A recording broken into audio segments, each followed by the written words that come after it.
Darkness. Capítulo 1. El día que inició todo. Desde tiempos ancestrales, la humanidad ha recorrido una senda evolutiva marcada por capacidades asombrosas. Cada individuo es un universo de habilidades distintas, un mosaico de intelecto y destreza física que muchos no dudan en calificar como si ésta fueran una creación divina. Los relatos antiguos susurran que un Dios todopoderoso los moldeó a su imagen y semejanza, otorgándoles un paraíso en el cual habitar plenamente. Sin embargo, surge la sombra de una duda eterna. ¿Por qué crear a un ser tan complejo para luego desterrarlo por un desliz?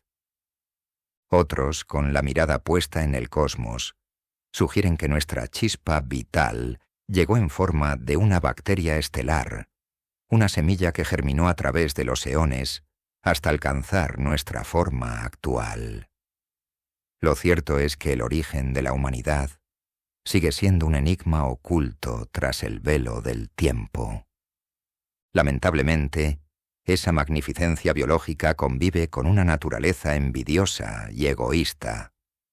Los humanos son seres que anhelan lo ajeno, arquitectos de su propia desgracia. A lo largo de la historia, las mentes más brillantes han desviado su genio hacia la creación de armas devastadoras, ingenios capaces de reducir ciudades a cenizas y condenar a multitudes a una existencia de invalidez y miseria. Impulsada por la codicia de obtener lo que no le pertenece, la humanidad ha librado incontables batallas a lo largo de la historia. Este afán ha llevado al desarrollo de armas de destrucción masiva, las cuales no solo devastan la flora y fauna locales, sino que también condenan a los desafortunados sobrevivientes a padecer secuelas permanentes. Tras el silencio de las grandes guerras, el dominio humano se extendió como una plaga sobre la faz de la Tierra. El ecosistema, antaño vibrante, fue sacrificado en el altar del progreso. Miles de hectáreas de flora virgen ardieron para dar paso a selvas de hormigón y acero, o fueron despojadas para el pastoreo y la siembra, desplazando a una fauna que ya no tiene dónde ocultarse. Esa humanidad egoísta ha constituido fábricas colosales que vomitan veneno al aire, la tierra y el agua, fracturando los cimientos de su propio hogar. Es un ciclo de destrucción que debe cesar. Los humanos han olvidado amar y respetar este páramo glorioso que les dio todo. En su lugar han elegido matar todo aquello que les permite vivir plenamente. Capítulo 2. La llegada. Aquella tarde era un bálsamo de serenidad en un pequeño pueblo costero, un refugio olvidado por el estrépito de la metrópoli. A la distancia, el rugido rítmico de las olas marcaba el pulso del mundo, mientras la brisa marina, cargada de salitre y promesas, acariciaba nuestros rostros con la delicadeza de una madre. El entorno emanaba una calidez casi irreal. Para lograr llegar al pueblo, nuestro viaje nos llevó por una carretera de terracería, marcada por las cicatrices del tránsito. Cruzamos un cercado de madera rústica, cuyas tablas, castigadas por el sol y el tiempo, se rendían al suelo en un abandono pintoresco. Atravesamos campos de cultivo, trigo o cebada. El viento no permitía distinguirlos con claridad, hasta que vislumbramos un par de casas de madera oscura que parecían brotar de la misma tierra. A pesar de su aislamiento, aquel pueblo atraía a un puñado de forasteros que, como nosotros, buscaban el arrullo del mar para acallar el ruido tanto interno como el de las grandes ciudades. De aquel pequeño lugar se bordeaban negocios humildes, un mini súper de estantes apretados y muy poca despensa, una cafetería anunciada por un letrero de madera con una taza humeante pintada a mano, y una licorería de catálogo limitado, pero suficiente. La mayoría de los pobladores, hombres y mujeres de edad avanzada con manos curtidas por el tiempo, interrumpían sus quehaceres para darnos la bienvenida. Nos recibían con una sonrisa amable y cálida, un gesto genuino que parecía nacer desde lo más profundo de su ser. Esa simple muestra de hospitalidad fue tan reconfortante que nos hizo sentir inmediatamente a gusto, borrando el cansancio del viaje y envolviéndonos en una inesperada sensación de paz y pertenencia. Más allá, en el muelle, pequeñas embarcaciones de pesca local descansaban sobre el agua, recordándonos que aquí la vida aún se regía por la paciencia y la red. El atardecer era un espectáculo de pirotecnia celestial. Tonos rojizos y amarillos se fundían en un violeta profundo que reclamaba el horizonte. Yo permanecía apoyado en nuestra vieja Nissan Pickup, azul cielo, una compañera de 1000 batallas que, a pesar de sus quejidos metálicos y su pintura desconchada, jamás nos había fallado en los viajes más extenuantes.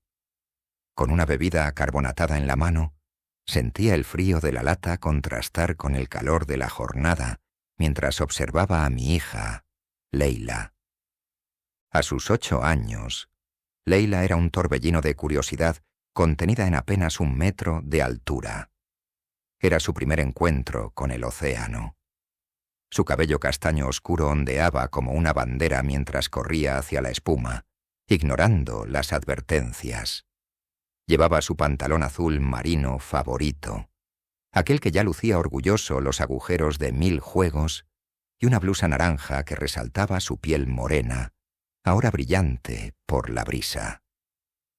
Sus grandes ojos color miel se dilataban ante la inmensidad líquida, reflejando una fascinación pura.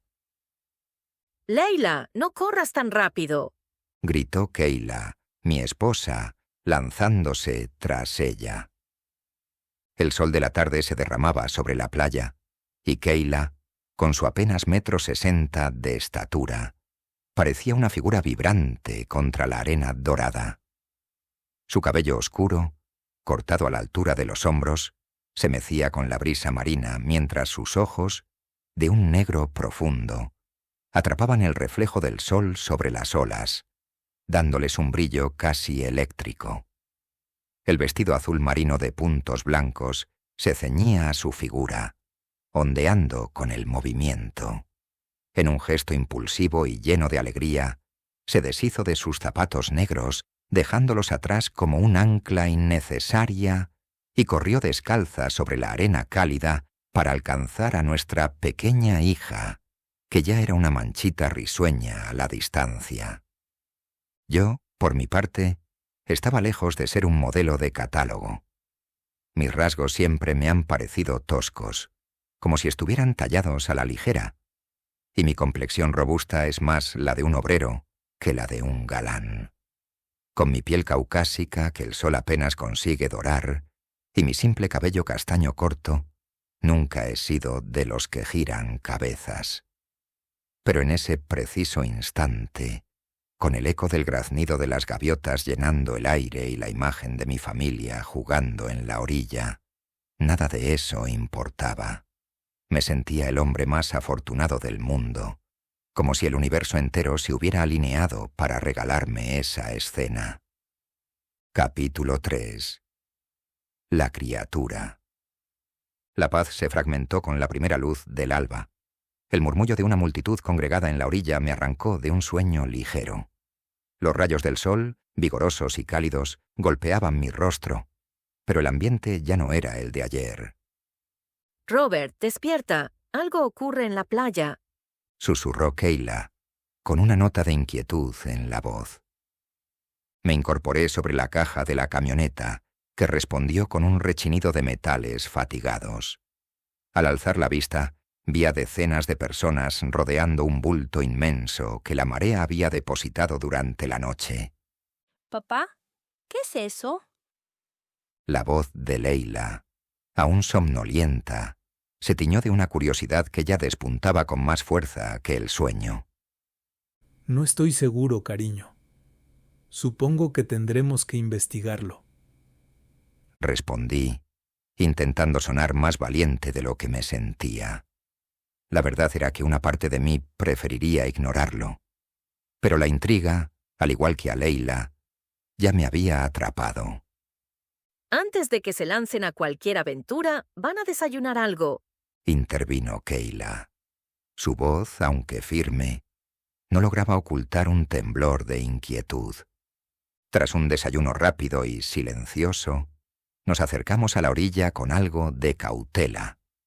La mayoría de los curiosos ya se habían retirado, dejando paso a unos pocos que intentaban, sin éxito, captar señal en sus teléfonos para compartir el hallazgo. ¿Qué pasa con la red? Esta mañana estaba bien. Se quejaba un hombre, agitando su móvil hacia el cielo. Ignoramos las quejas técnicas y nos enfocamos en lo que yacía ante nosotros.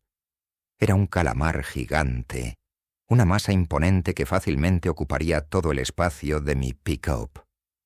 Sus 2 tentáculos principales y los 8 brazos restantes se extendían sobre la arena, alcanzando una longitud de casi 9 metros.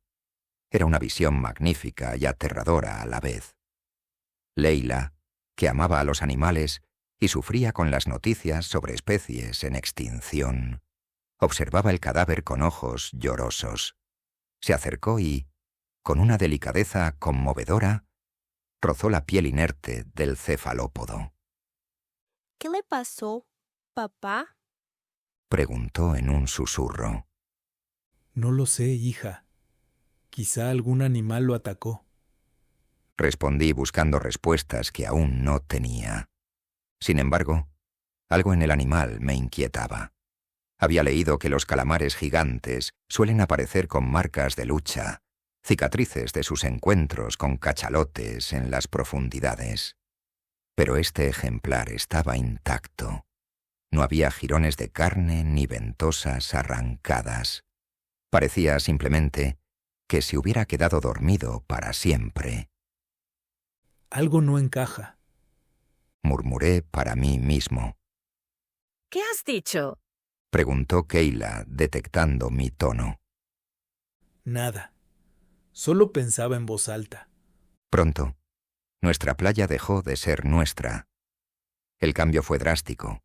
Una invasión silenciosa que se volvió ruidosa. Primero fueron las camionetas con sus enormes remolques, seguidas de cerca por vehículos militares, cuya presencia se sentía como una amenaza.